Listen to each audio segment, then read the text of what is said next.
All right, folks, we're going to open up the press conference. We'll over here, starting on the right, Don Berry, WBNS 10 TV. Coach, how much do the poker chips go up this week? Just your thoughts on Wisconsin? Well, yeah, anytime you're in conference play, it ramps up a little bit. Everything means a little bit more. Wisconsin's a very good team, epitomizes everything that the Big Ten's all about. Really good coaching, very sound. Same thing, want to control the football. I think they have very good players. I think Graham Mertz is an excellent quarterback, and multiple running backs. The offensive line is really good. Very good players on defense. So, they're always good. They're always well coached. They're always sound, and they have very good talent. So this is going to be a big challenge. How well do you feel about your team right now going into this game, coming off the kind of performance we saw, and Kind of how I feel every week, which is like whatever happened the week before doesn't really matter. What matters is what you do this week, and so we need a really good Tuesday practice and Wednesday practice, and then great preparation going into the game. There were certainly things to grow on, certainly things to be proud of in last game, but a lot to improve on. So that's the whole thing, is just growing, getting better, enhancing, but then also knowing that this is everything's going to be harder when you deal with a conference opponent. Right behind him, Clay Hall, WSYX. is Wisconsin easy to scout? They don't seem to depart from who they are since Barry Alvarez was there. Well, they have an identity for sure, which is important for a program. But they're very well coached, and no, they're not easy to scout. They do a lot of different things, and they're good at them. And I think one thing that you know about them is they're not going to deviate from their plan. But they're very good at it. It's been very successful, so why would they? Year in and year out, they have guys who look similar, play similar, and that's a tribute to the really good coaching that goes on on their team. But you don't think they're, because they maintain all those characteristics, they're not. No, that's a good question. I just think that's what makes them good. Good teams have tendencies, but so do we, and then there's change-ups off of those things. But they're good at what they do, and they're a lot more multiple than you think. When you look at what they're doing on offense, they're throwing the ball a lot more than they ever have. In my opinion, or at least in recent years, they're very good at that. Multiple up front in terms of the different fronts that we're seeing, the different coverages that you get. So, we got to be prepared because they're very intelligent. They can handle high levels of information and a good team. Third row right, Dylan Davis, Delaware Gazette. I know you talked a lot about toughness going back to the offseason and certainly leading up to the season. It's just kind of a perfect game for you and your team in that regard, given the kind of style of game you're probably going to see on Saturday. Yeah, like I said, it's kind of the epitome of the Big Ten. You're going to get this when you get into conference play, and we knew that. That's why we talked about this going into the game. We know their style of play, and that's not unique to Wisconsin. So we have to be able to play in these styles of games. Real quickly, about Dallin Hayden, getting a chance to watch the film and see how he performed. What is your assessment of his performance? Good. Number one thing is he took care of the ball, and he has to continue to do that moving forward. Because the more you do that, the more trust you build with your teammates. And that's the number one thing everybody's trying to do, is show their teammates that they can be counted on. And that's the first thing. I thought he had some really good lanes to run. I thought the offensive line did a good job, but he also hit some holes and created some explosive plays for us. Right behind him, Spencer Holbrook, Letterman Row. Ryan, you had a couple so far this season at cornerback. What do you guys need to correct there, and do you see like an underlying issue there that could continue, or do you see that getting better? I mean, I think that there's been plays on the corners, and we got to do a better job of making plays when it comes to that one-on-one situations. But we have confidence in our guys that they'll make the plays, and it's a couple of them have been a little funky. Like the one in the Notre Dame game where he kind of bobbled it and caught it. Another one that was a little bit strange the other night. But still, at the end of the day, you got to do your job and make sure that your man doesn't catch the football. Cameron Martinez, he got his first start. I don't know if there's going to be any issues with Tanner and those guys coming back, but how do you think Cam played, and what do you see his future there? Great out of champion, played well, did some really good things. Got a new opponent this week, so be a bigger challenge for those guys. But I think that you can see that we do have some depth at that position, which is going to be important as we head into conference play. Right behind him, Katie Pusta, Spectrum One.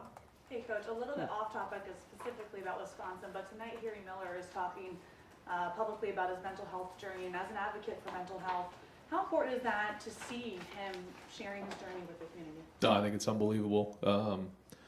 Harry actually asked me to speak at it there and introduce him tonight. I wasn't able to do that because we have practice, but it was able to record a short video just introducing him and talking about just the courage of a young man who's had an impact on so many people. And I was very fortunate enough to be the one that recruited him, and we knew that Harry was special. We knew that he was going to have an impact on people. Never would you imagine it would be like this, and at such a young age, have such a great impact on people. And he's still in a battle. We know that, and I'm proud of what he's done and what he's doing. Front row left, Dave Biddle, 24/7 Sports.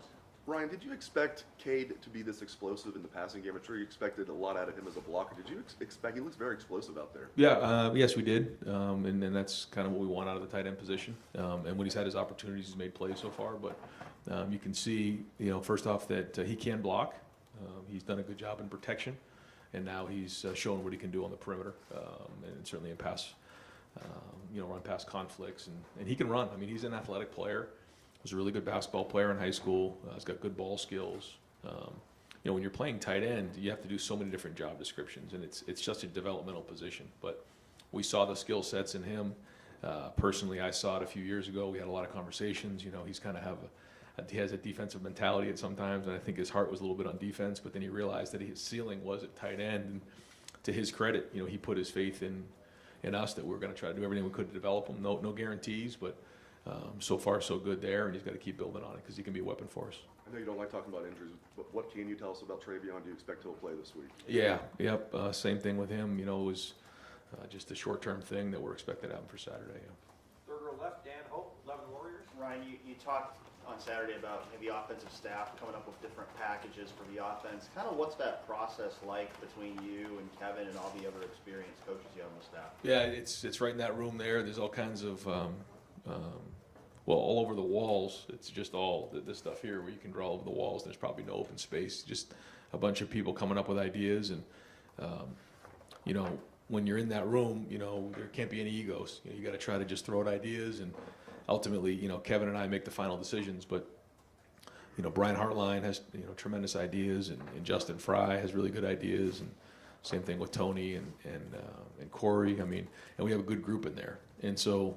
When you have enough trust in that room where you can throw out ideas and not feel like maybe your idea didn't get put up there and you get, your feelings hurt a little bit, there's none of that goes on in there. Guys just throw out ideas, and the best idea wins. And but making sure that you have enough opportunity to practice those and get good at them too, because you can get crazy on that end too. You have to figure out what your players can know.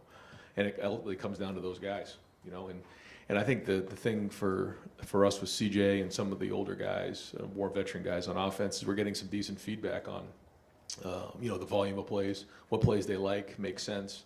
And anytime you get that type of feedback back from your players during the game week, that certainly helps us come up with a game plan going into Saturdays. What has Justin brought to that process being a new coach? Very intelligent, really sees it from a wider lens than just the offensive line. He's played in multiple schemes, so he has a good background in that area, and has a lot of ideas, and that's great. But I think at the end of the day, it comes down to what can you actually install and see on the film on Saturday, and that's to me where so far there's been progress made, and a long way to go, but we're moving the needle there. Second row middle, Nathan Baird, Cleveland.com.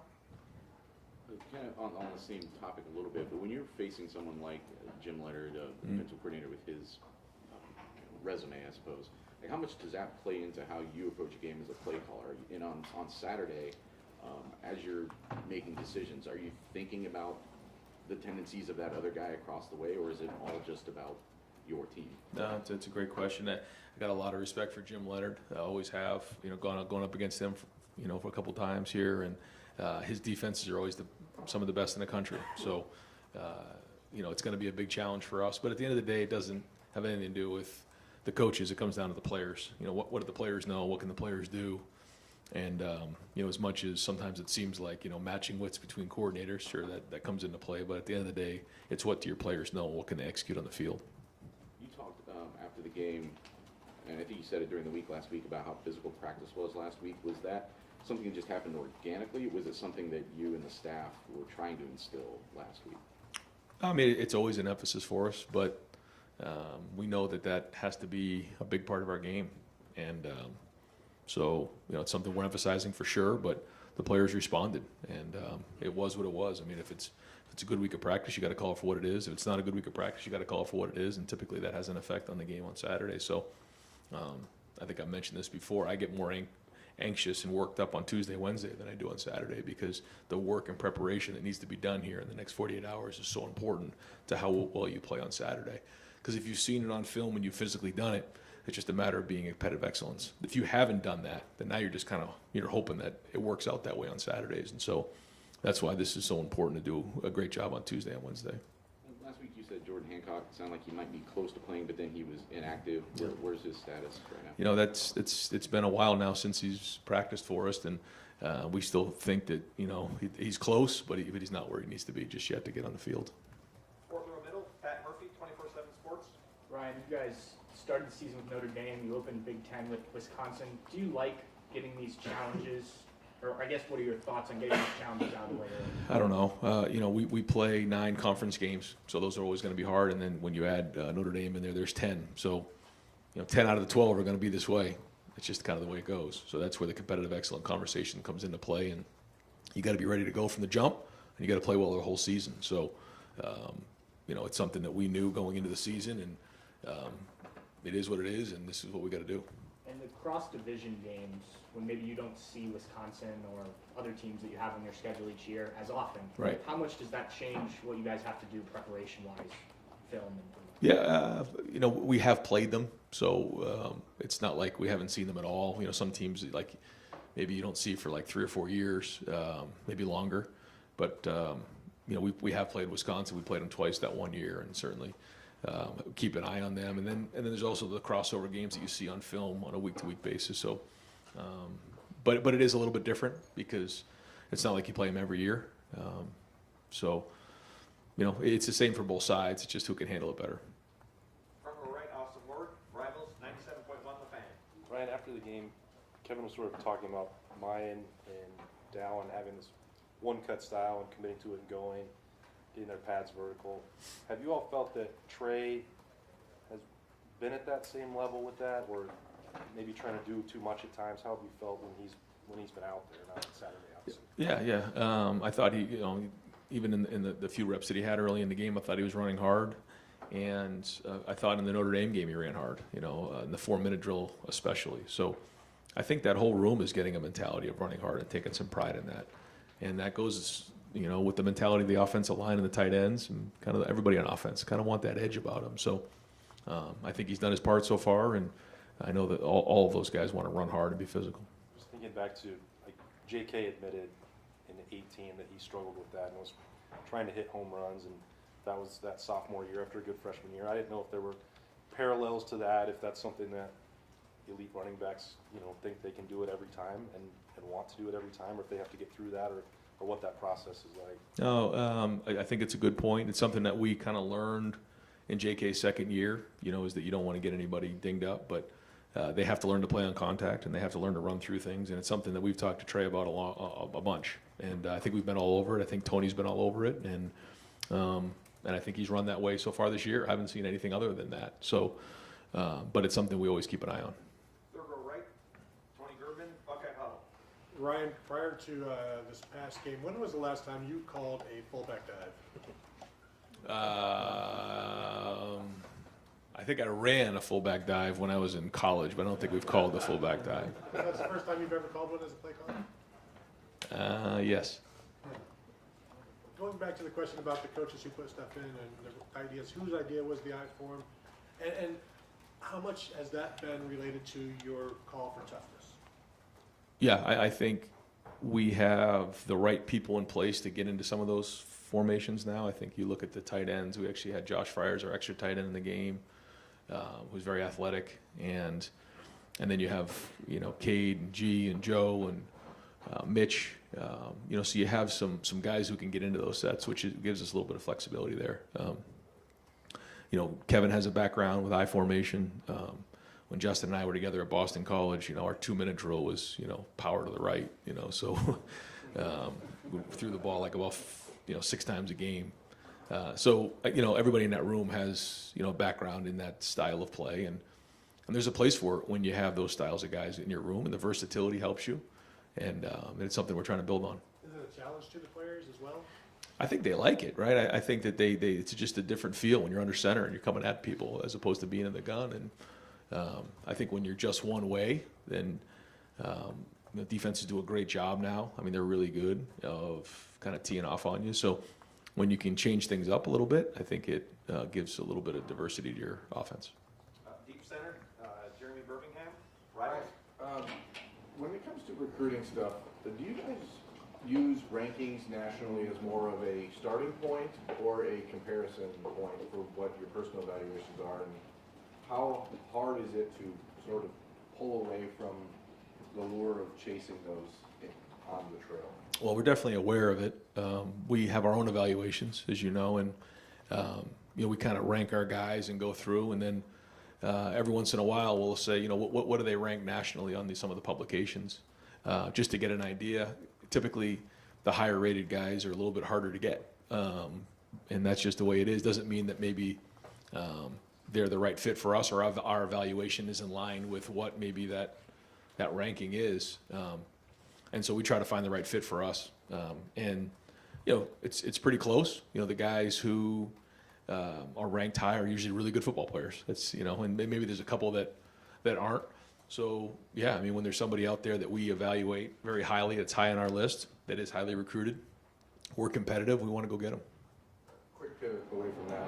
With a guy like G, when you guys have seen as a coaching staff just the last couple of years, he's had a lot of difficulty getting himself physically ready, the changing positions, that kind of stuff. There's been some, just difficult times that he's dealt with personally. How rewarding is it for you guys to see him make that turn, but then do you feel an obligation to make sure that he gets the ball? I mean, it seems like you tried to hit him a few times on Saturday night. Definitely. I thought he deserved it in that game. I tried. It didn't quite work out the way that we thought it would work out a couple times, but that's just the way it goes. And Cade and Mitch were like that early in the season, and then it kind of, things have worked out a little better recently, but, you can't always set it up that way. The coverage is going to dictate where the ball goes. But G in particular, everyone has their own journey. I'm certainly pretty sure that G didn't think that his journey would go like this when he came to Ohio State. But to G's credit, he has worked every day. He's put his head down. He's shown toughness. And he's got a chance to be a really good football player because he just keeps putting one foot in front of the other. And you can see, in the Arkansas State game, he came in there, and they saw him as a receiver. You can tell by the way that they played their front. He lined up as a tight end, went right down the field and ran the ball. And that's important to have an athletic, physical tight end like that. So, we're going to keep building that. And, there's no guarantees because you just never know how things are going to shake out in a game plan or how it works. But he is going to be an asset for us on offense this year and moving forward. And it has everything to do with how he just keeps showing up every day and working. And so I'm proud of what he's done. Far right, Adam King, WBNS. You guys scored 11 touchdowns last week. When you look at a team like Wisconsin that can take the air out of the ball, how hard is it to keep an offense in rhythm like you guys were against Toledo? It's definitely hard. That's where Wisconsin's always been really good over the years, just doing that. So we've got to do a great job of, understanding how they're trying to attack us and win the time of possession, be physical, get off the field on third down. pivot question here. You guys are now getting ready for your fourth home game of 5 straight. How much is not having to worry about going on the road and all of that logistically and preparing your team for that allowed you to just focus in on these games? Yeah, I hadn't quite thought about it until maybe driving in this morning, was that we haven't had to worry about any of that stuff, you know. And yeah, I guess it's definitely a positive, just getting into a rhythm of things. But at some point, we're going to have to go play on the road. We know that. And, you know, we'll make those adjustments because, you know, it's just inevitable. You got to go on the road and go win some games. But right now, like you said, we've got a little bit of routine here, so hopefully that it can be an advantage for us. Front row middle, Joey Cochran, Columbus Dispatch. Ryan, on the first touchdown that CJ threw to Julian in the game where he rolls out of the pocket and is buying time and waits and that play develops, how much more comfortable is CJ throwing when like out of the pocket, out of structure, in a play like that to happen? Well, I think you can see the work that he's done in the offseason just with his body, his movement, quickness, speed, strength. I think he showed a couple things in this past game. You know, he scrambled at one point and got us to third and manageable. He pulled the ball on a run. He picked up, you know, about 4 or 5 yards, and then you saw a couple more extended plays where he's breaking the pocket and looking downfield. And so I think, you know, on that drive he had one to Cade and then he had one to Julian for the touchdown. So, and he can do it left, he can do it right. You know, he's been doing a nice job of that. So, anytime you can extend plays and allow your receivers more time to get open, it's an advantage, and he's shown that he can do that. Is that primarily physical development? Is it mental, where you're just comfortable back there? Where does that largely owe? Yeah, I think it's both. I think you have to have the confidence physically to be able to extend and get away from the rush, but also just the speed of the game and understanding where the bodies are. You know, I think that there's a feel. You don't look at the rush, you feel the rush, and there's an art to finding the escape hatch, and he's shown that he can do that. Second row left, Stephen Means, Cleveland.com. Right. You spent a lot of time in the spring emphasizing the need to build depth in that tight end room. Yeah. About what point in fall camp did you feel like you accomplished that to the point where you running eye formation and stuff and all that 12 personnel? I probably midway through preseason, just seeing how those guys are and that we can count on them. You know, it's one thing to go through the off season. It's another thing to actually get on the field and see them do it. And then they start to put together a body of work. And like everything else, every day we're out there, we're trying to build trust in the guys around us, coaches, players, and those guys have done that. They've shown up every day. They've made plays. They've blocked.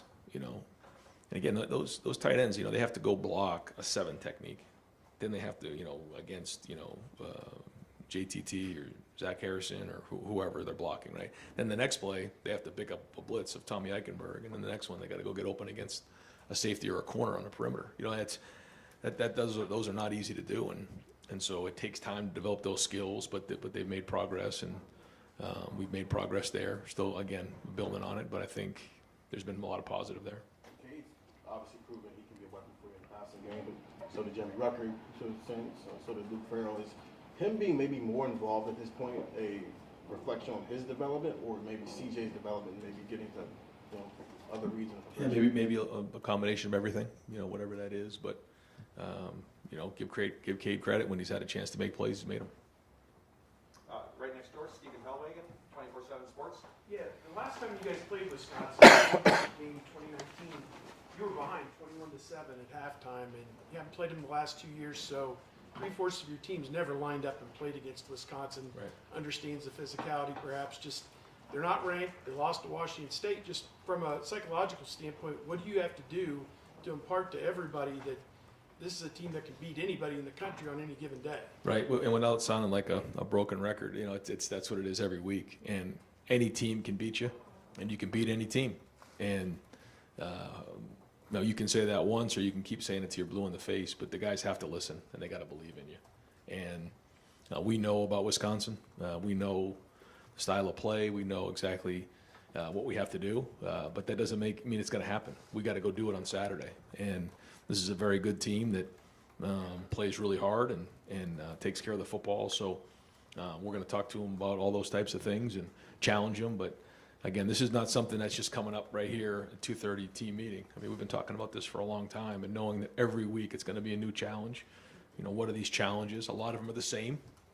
You got to tackle well. You got to run the ball. You got stop the run. You got to take care of the football. You got to play well in special teams. We know all those types of things. But then there's some things based on where your team's at, based on the opponent specifically, that you got to do that week. And so we'll just keep hammering those and keep messaging the team the best we can so that we can play our best on Saturday. We haven't seen many 3 linebacker looks yet. Is this an opponent that likes to run the football to where, and this will be a good question for Coach Knowles here in a little bit, but is 4-3 a possibility, a little bit of it this week? Yeah, you'll have to get with Jim on that, but they do certainly have some different things that they like to get into that are different than we do on offense. Multiple tight ends, and so there'll be different plans in order to handle what they do. Fourth row right, Cameron T. Robinson, The Athletic. Ryan, you talked about G and kind of the growth he's made. Yeah. Last week he was talking about how he's kind of realizing the mentality of I don't have to have a catch to have a good game because he does so much. When did you see that mentality really kind of click for him? Probably midway through preseason camp.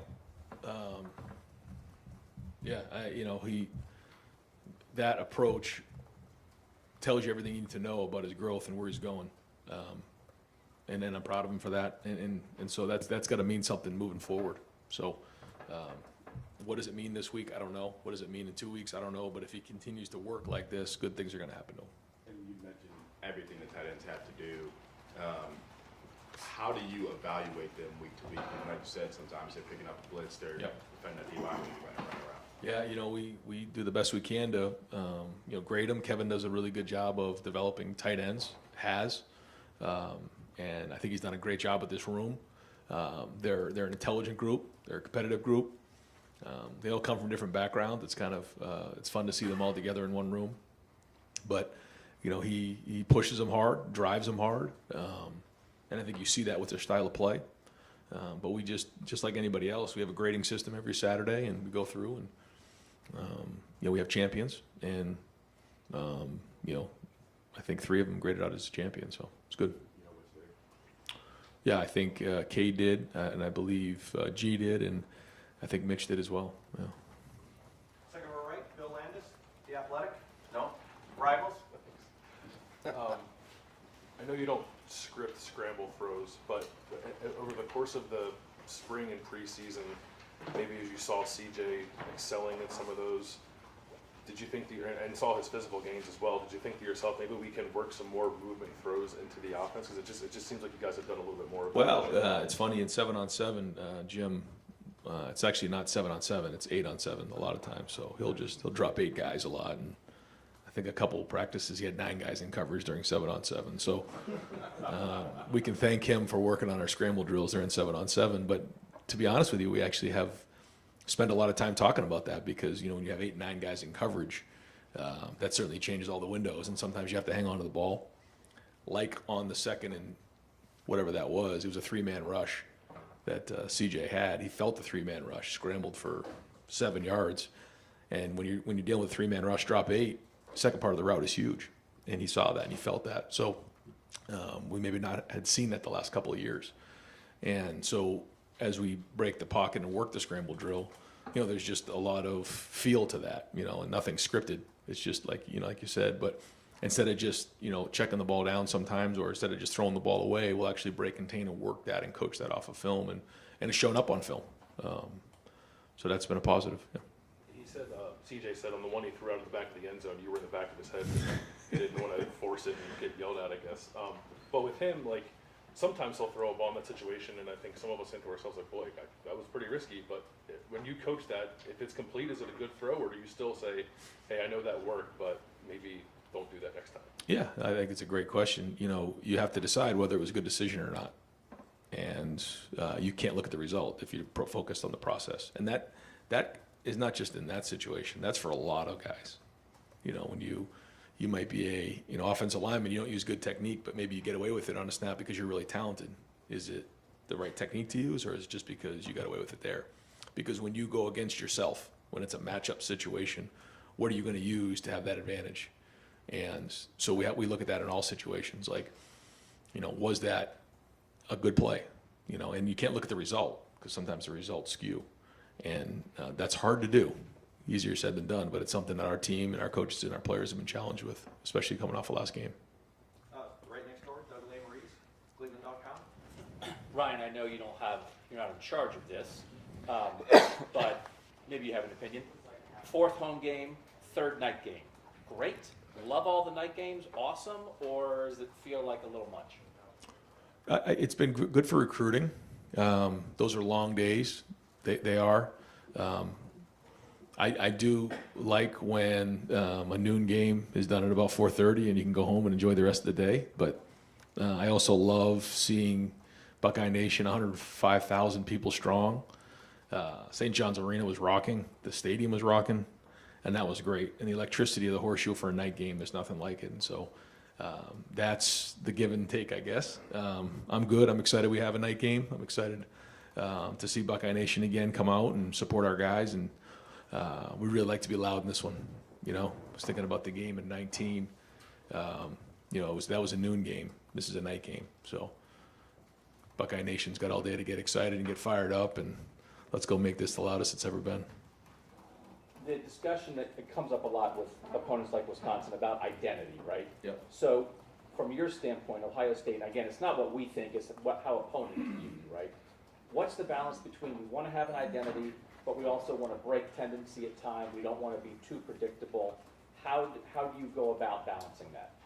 Yeah, we take that very seriously. I mean, we've made it very clear from the offseason to the preseason to now is that, you know, we want to be tough, we want to be disciplined, and we want to be skilled. Those three things. And that needs to be our identity. Now, on each side of the ball, we have schematic things that give us an identity as well. But we need to be those three things. And that's why I was upset a couple weeks ago with some of the penalties. But I thought we were better this week. I think we've been playing tough. And then the skill of, you know, it's not just about your talent, it's about the skill of your position. It's the skill of playing football and pad level and hand placement and taking care of the football and just all those types of things that you need to be a good football player. So those are the identity. That should be the identity of the team. In terms of offense and defense, yeah, you need to have tendencies because good offenses and defenses and special teams have tendencies, but you also need to mix it up a little bit. And that's the balance you try to find. I've been there before. We've tried to do too much and we can't execute very much. I've been there before where you think, well, we'll just line up again and do the same thing, and they've been getting ready for that on the other side of the ball, and it doesn't work. So, you know, you just try to find the best balance you can. Got time for just a couple more front row. Bill Rabinowitz, Columbus Dispatch. You've obviously harped on toughness all year. Are you at the point now where you feel confident enough about it that you're looking forward to a game like Wisconsin because you're confident in it, or are you thinking, well, there's still some questions and this will reveal something? I think when you look at you know, any team, you know, if you can do it, it's just a matter of doing it every week, right? I mean, you know, you can execute on third down, you can be disciplined, you can play with really good pad level and run the football, you can stop the run, you can do those things. The question is, can you bring it every week? And that's what it is. I think we've shown that we can do those types of things, but the challenge is the competitive stamina, and can we do it week in and week out? So, you know, this will be a very, very good team. You know, it'll be the best quarterback we've seen. It'll be the best running back we've seen. It'll be, you know, a lot of best we've seen so far. And certainly the first conference game will always be a challenge. A question about Luke Whippler. Center's got to be the leader of the line. How is he in that role? And just anything else you might want to say about Harry's development? Or I'm sorry, Luke's development. Yeah, no, you know, Luke is typical of a center. He's type A. He wants to get everything right, but he takes a lot of pride in his work and works really hard. I see him in here getting extra work, watching extra film, and that's what you want out of your center because he's the guy who's got to get everybody together. And he does a very, very good job of that. You got to be a good communicator. You got to be able to process high levels of information. You got to be able to make in-game adjustments, and he really feeds off of that. And he and Justin have really built a good, strong relationship. So, you know, because of that, you know, it's been great. Yeah, no, I'm saying he and Justin Fry. Oh, Justin Fry. Okay. Yeah, I think that the two of those guys really get along well because, you know, they spend a lot of time together in that meeting room, going through the fronts, going through the protections, going through the identifications and the adjustments. Yeah. Any final questions, front row right? Tim May on 3. Yeah, I got like 1,000, but following up the I formation, what has impressed me about you since you've been here is you're not just running one play out of it. You know, you were talking about, well, a little bit ago with Doug about the diversity and stuff, but there was such a sample size there of what you guys can do out of the eye, and how important is that for you not to just have a little gimmick in, but to have branches off of that limb? You understand what, you understand what I'm saying? Yeah, well, I think it's important that, you know, when you put something in, like you said, it can't just be one, because then what are you doing, and then are you building off of it moving forward? And so you want to have a package when you're putting something in, you know, and sometimes it works out really good, sometimes it doesn't, and when it does, you build on it. And that's the idea, is that you're trying to build something for down the road. You're not just putting it in there and splashing it in there. Yeah. And the other thing, this pre-conference schedule, as you look back on it now, you've developed depth at wide receiver, playing depth at wide receiver, in the safety room. The offensive line guys got to play a lot in the second half of the year. I'm talking backups and stuff. Yep. As you look back on it, has it been a pretty good developmental preseason schedule or pre-conference schedule? I mean, we're in it now, but I think in those 3 games, like you said, there's been some things, some boxes that you can at least check to say, okay, now going into conference play, we at least have an idea what we're dealing with here. Some by necessity, some, you know, because it just worked out that way. But yeah, I'm not that we have everything, all the answers right now, but there's been some boxes checked for sure, but still a lot more to check. Coach, thank you very much. All right, guys, thanks.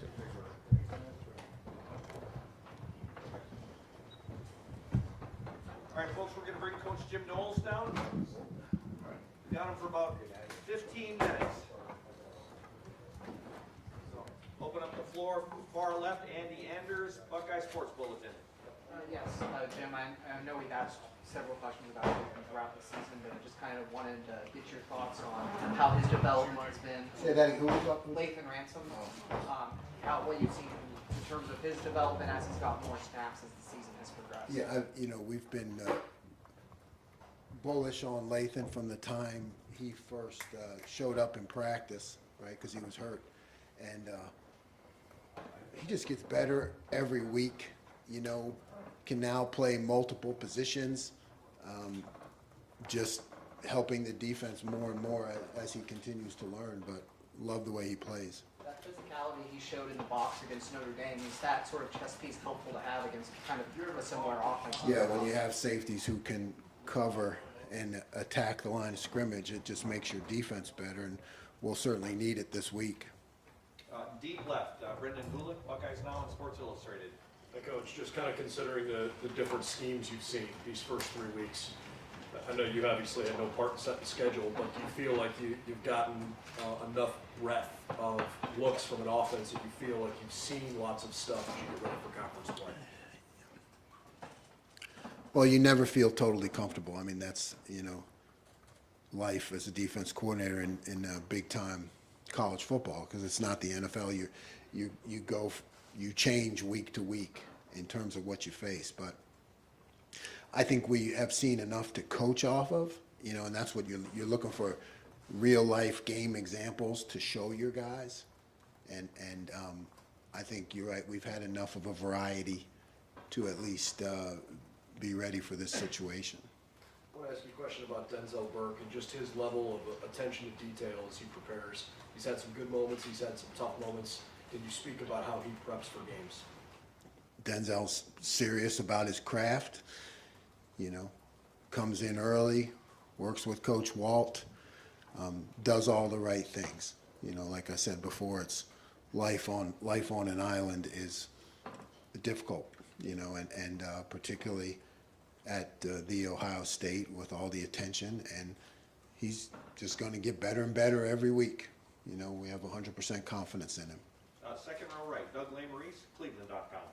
Jim, just looking back real quick, when you face a quarterback like Finn, who had escapability on Saturday, what did you think your defense learned from facing a quarterback like that, and how did you think you guys handled him? I don't think we did a great job. You know, that starts with me. I think it was not at the level that we want our defense to be, silver bullet caliber. It wasn't there. Now, yeah, a lot to learn from it. Always great that you win and you can learn from that, but I think that starts with me. I feel like I didn't do a good enough job preparing them for, you know it's there, and you set up some things and some schemes, to combat it. But he was really talented, and I saw during the game that it's almost like when you go. I learned a lot personally too, because it's like when you go against an option team, how do you simulate that in practice? It's difficult. How do you simulate a scrambling quarterback? Near impossible, it really is, because you're not tackling in practice, you're not to get that sense of speed. So, I thought we had some schemes and some ideas, but we didn't execute them very well. And when you don't execute, that's not the player's fault, that's my fault, because you got to continue to be creative to find ways to do it. So, learned a lot from the experience. We'll get better. Front row middle, Bill Rabinowitz, Columbus Dispatch. We know what Wisconsin's going to do, basically. Can you just kind of describe the challenge of knowing that they're going to want to establish the run, but easier said than done defending it? Yeah, it's Big Ten football. It's, the fact that you got to be able to win one-on-one battles in the running game, hard-fought, fist fight, all those things that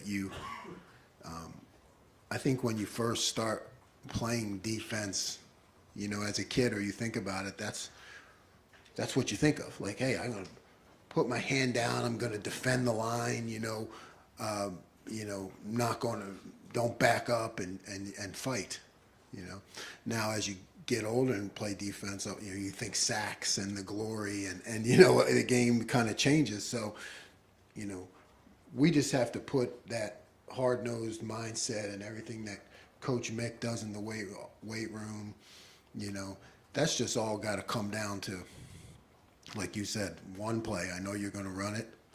I know this is how you're going to block me, and it's going to be me versus you.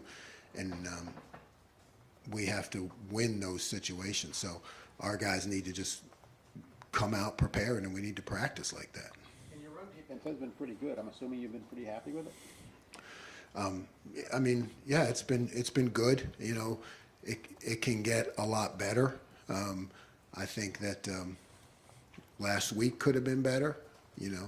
I'm still looking for us to dominate in all aspects at the point of attack. We're not there yet, so I think there's still a lot more work to do. And you expect Michael to be back? That's what they tell me, right? That's like it's not it's above my pay grade, but Third row left, Dan Hope, 11 Warriors. Jim, you guys have given up a 50-yard passing play in each of the first 3 games. How much does that concern you? We talk about explosive plays, right? And how, I've talked before about how I've built those into the system because they do happen. Now, you don't want to give up any of them, so, you never condone that, and it's always a concern, and you have to look at it and say, why did it happen, right? What's the issue? Was it just a 50-50 ball, or were we out of position? And if we were out of position, why were we out of position? So every single explosive play is concerning. It's not the end of the world, because we've shown we can recover from it, and that's important that you guys know you can recover. But every single one is concerning and needs to have an answer. Now, that answer may just be, hey, we lost a 50-50 battle. Okay, move on, next. But we look at them from a schematic standpoint, from an individual standpoint, from a technique standpoint. You try to break down every explosive play and come up with a reason. Is there any common thread you look at and go, this is why this has happened a few times? No, I feel like we've been on the right track in terms of looking at each one and schematically, being good where we're at scheme-wise. And, you have a missed tackle here, a 50-50 ball. Some things you can improve, but I think we're on the right track schematically, at least, in terms of being in the right places. Second row right, Bill Landis, Rivals. Jim, I know we've asked you about this before, but I think there's a segment of the Ohio State fan base who's just so used to seeing 4 down, 3 backers in the Big Ten and think to themselves, well, you can't possibly play anything different and still be able to stop the run. Yet you guys were one of the best run defenses in the country last year, playing out of 4-2-5. Just what's it take to play out of that personnel, but still be a stout run defense like you guys were last year and have been so far this year? You know, I'm only concerned myself with production, right? I'm not, I don't care whether it's 3 down or 4 down or how it looks or what the thought is in my head. I mean, that's all. It only matters when you actually see it on the field and it happens. So you're right. So, you know, we've now demonstrated. When I was a young coach, I would have thought the same thing. You know, that you can't do that. You know, but what I found is that if you can create indecision with the offensive line or the quarterbacks or their combination schemes or, you know, even their one step of footwork, create a little bit of hesitation, and you have some athletes who are attacking and moving around, you know, you give your guys an advantage. In essence, you're playing offense on defense. Now, you can't do it all the time. It's all about the mix. It's all about the balance. It's, you know, throwing it in there every now and then, giving different looks, and having your guys believe that when you call it, you have a chance to set them back, you know, and that's, so far we've been able to do that.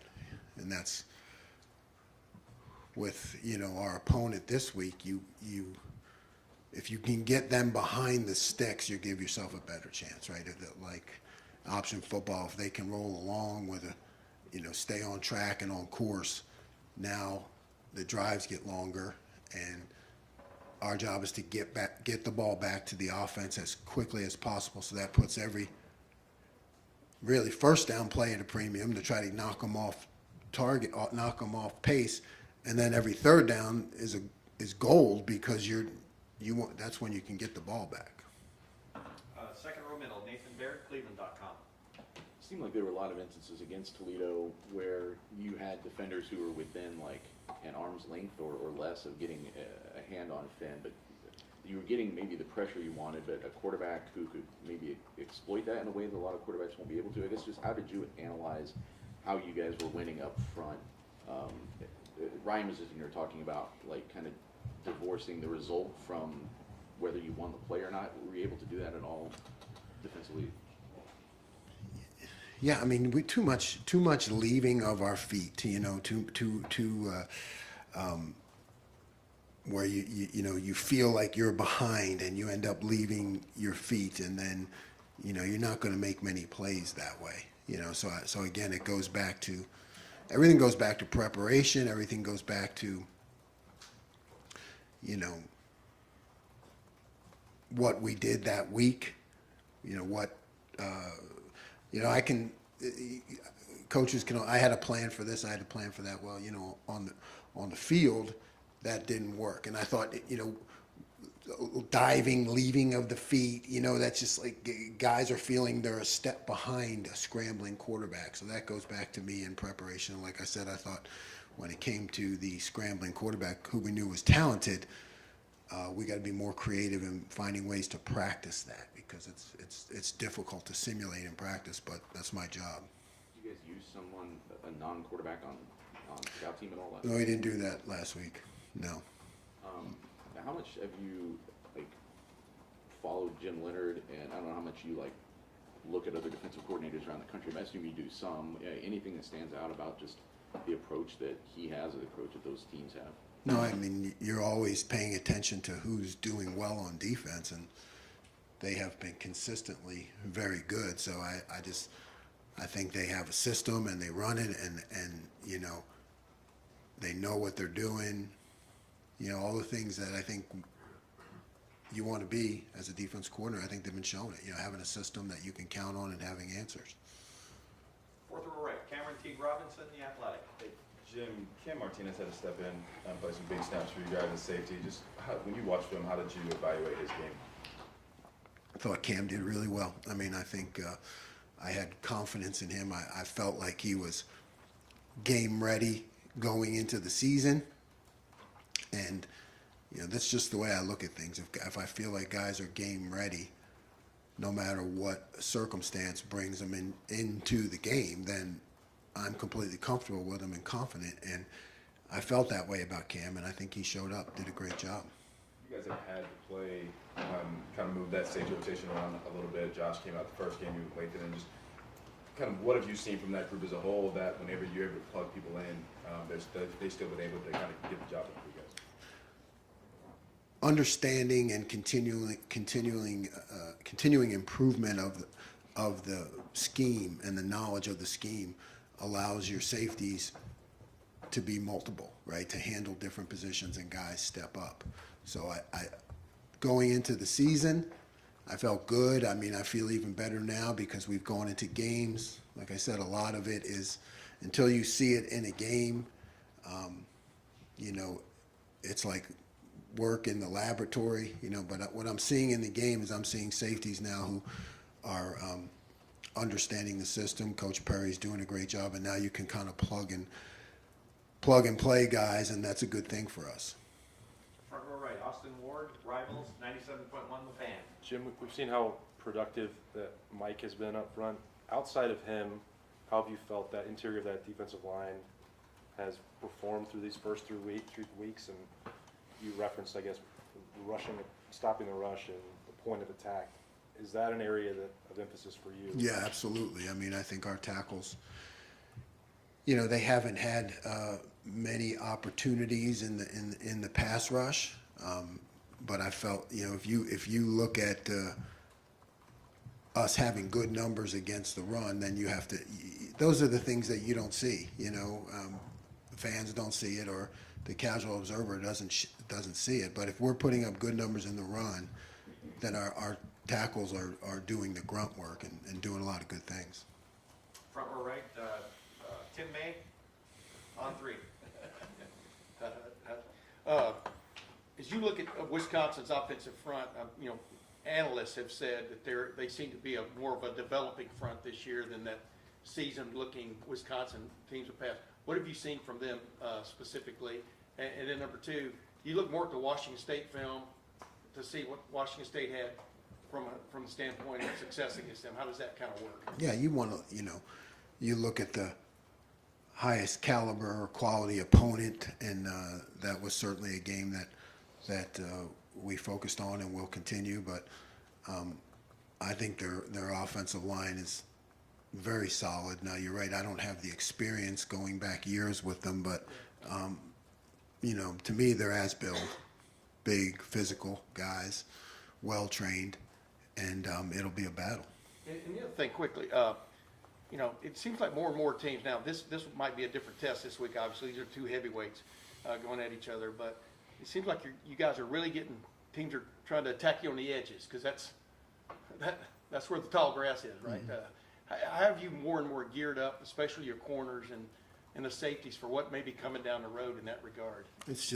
You're right, it's experience, guys getting in games, you know, understanding that there's going to be shots taken, you know, shots are going to be fired, and you know, you got to have a thick skin, and you know they're coming, and it's just a continual development of the confidence, and to know going into every game at any time, like, hey, this is going to happen. You know, they're not making anything here. They're going to go out there, and you know, it's a developmental thing. You know, it's game reps are just, they're like gold. You know, they count. You know, even if they don't go as well as you would like, you know, you're building that experience. Right next door, Joey Coffin, Columbus Dispatch. Jim, Ryan was talking to us about CJ's ability to throw on the run, and you guys would do some scrambling drills or some 7-on-7, 7-on-9s, going back to last spring when he kind of first noticed him making progress in that area. Just what have you noticed from going up against him in practice as far as his ability to throw on the move? Yeah, he's amazing. I mean, I'm glad he's on my team. I mean, it's just, you know, every day in practice, I think since I've been here, it's just been, it's incredible to watch some of the throws he makes, where he places the ball, and you know, it makes it tough to defend, but it makes our guys better. We're fortunate to be able to go against him and our receiving core, and to do it on a regular basis, and that Coach Day continues to have us do that,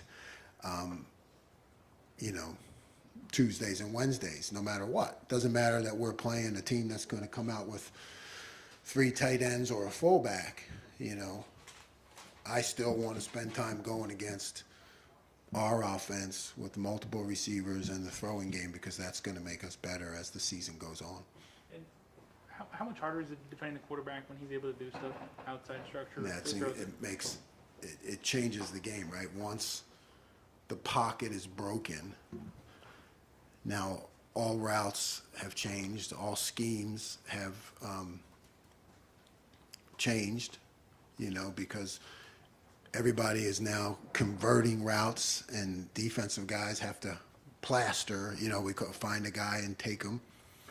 It's just, now it's free form football, and that's a lot different than what I try to do, which is, you know, you try to control an uncontrollable game, and once it breaks loose like that, it's every man for himself. And final questions over here to the right, Adam King on WBNS 10 TV. Obviously, not every play can be a turnover, but I think you guys went 25 drives without forcing one. How frustrating is that as a defensive coordinator? How much relief was there when you finally got it? And how do you kind of scheme to try to force turnovers? I don't know if that's possible. Yeah, no frustration, no relief, neither. You know, like I said, it's one metric, and you know, the key point is to get the ball back to the offense. So that's what I look at. Now, scheming to get turnovers is dangerous. I mean, you know, you might, 1 or 2 things maybe. Hey, I think they're going to do this. Let me try this. But they have to come in the natural order of the game by continuous repetition practice, so that a guy feels comfortable. That's Ronnie's play, you know, that's we've been working on that since I got here, you know, and now all of a sudden Ronnie feels comfortable enough to move from his position and pick that up. But it's just it's the course of time, repetition, harping on it, and then the more comfortable they feel, the more they can see the play as it's happening, understand what's about to happen, and then, you know, jump it. Coach, I'm sorry, I've got one more question here. Steven Means, Cleveland.com. I mean, you've gone up against your fair share of solid running backs in your career. Just on film, just quickly, I mean, where's Braylon Allen kind of stack up with some of those other guys? Yeah, he's different, you know. Big, strong back. You know, it's certainly gone up against guys like him before, but he's as good as any for in the big back category. He's as good as any that I have seen, and you know, we have to make sure that we you know, have great form when we tackle him, and you know, rally to the football and vice him in, and you know, it's a team. It's going to be a team effort, because he is very talented. Great. Coach, thank you very much. Thank you, Jim. Thanks, guys.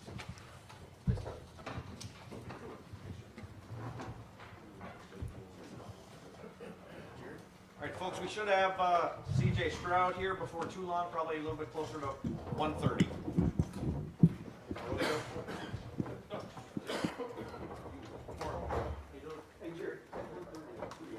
I think so. Yeah.